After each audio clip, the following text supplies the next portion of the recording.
This is what you hook up to your water line, and it's what allows you to separate the water between your toilet and the bidet sprayer. You're also going to need a bidet holder.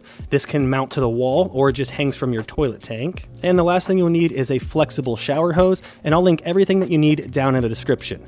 So the first thing you want to do is remove the clear plastic caps, but leave the blue plastic covers on. And then here on this barrel shaped in, you do want to remove the blue plastic cap. And then inside you'll notice that there's a rubber washer inside, and that's what stops the water from leaking. You don't need to use plumber's tape anymore. Now go ahead and grab your bidet sprayer handle and just hand tighten it. And once you got that done, just set it to the side for now. Next, you're going to want to grab a towel and sit it underneath your water line, and then go ahead and turn your water off. If you're not sure where your water line is, it's usually behind your toilet, located near the floor. Now, one thing I want to point out is to make sure that you don't over tighten it like it appears I'm doing here in the video.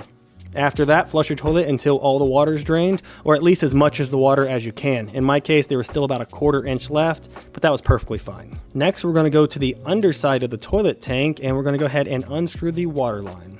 Then we're going to grab our T-valve and take one of the rubber washers that came with it and place it right in the top of it and screw it into place nice and firm just with your hand.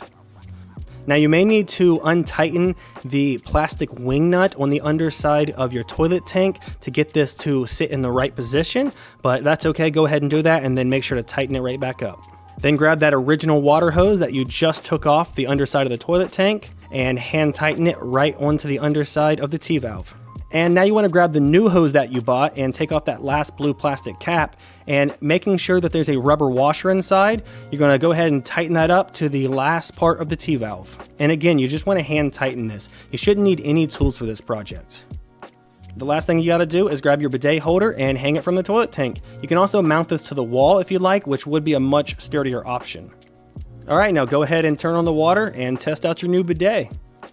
Now, if you want to adjust the flow of the water, turn the T-valve all the way facing up. That puts it on full power, and all the way facing down is turned off. I've been leaving mine set to about 20%, and I've never had any problems with it leaking so far. You can also adjust the spray simply by barely pressing in the lever on the spray handle itself.